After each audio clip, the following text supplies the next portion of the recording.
অন্তর্বর্তী সরকারের প্রধান উপদেষ্টা ডক্টর মুহাম্মদ ইউনূস জানিয়েছেন, আগামী বছরের ফেব্রুয়ারি মাসে রমজানের আগে দেশে ত্রয়োদশ জাতীয় নির্বাচন অনুষ্ঠিত হবে। বিশ্বাসযোগ্য নির্বাচন আয়োজনের জন্য সরকার অঙ্গীকারবদ্ধ বলে তিনি আশ্বস্ত করেছেন।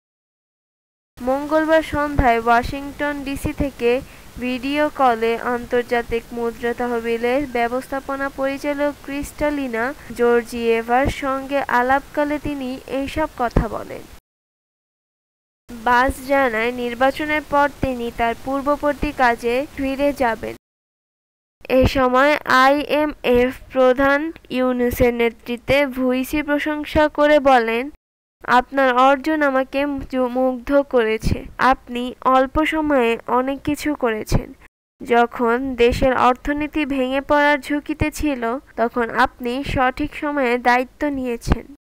ডক্টর ইউনূস বলেন, অন্তর্বর্তী সরকার ক্ষমতা গ্রহণের সময় একেবারে ভেঙে পড়া অর্থনীতি উত্তরাধিকার সূত্রে পেয়েছে। কেউ কেউ আক্ষরিক অর্থে ব্যাগ ভর্তি টাকা ব্যাংক থেকে নিয়ে পালিয়ে গিয়েছে, মন্তব্য করেন তিনি। তিনি আরও জানান, সরকার ইতোমধ্যে ব্যাংক পুনর্গঠন এবং রাজস্ব সংগ্রহ জোরদারের পদক্ষেপ নিয়েছে।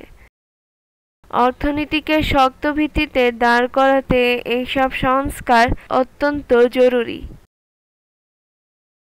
আলোচনায় আঞ্চলিক ও বৈশ্বিক বিষয়ও উঠে আসে। ইউনূস বাংলাদেশের আসিয়ানভুক্ত হওয়ার আকাঙ্ক্ষা, নেপালের চলমান যুব আন্দোলন এবং ঢাকার নতুন বন্দর ও টার্মিনাল প্রকল্পসহ বড় অবকাঠামোগত অগ্রগতির বিষয় উল্লেখ করেন। ভিডিও কলে উপস্থিত ছিলেন অর্থ উপদেষ্টা ডক্টর সালেহ উদ্দিন আহমেদ ও অর্থ সচিব খায়রুজ্জামান মজুমদার।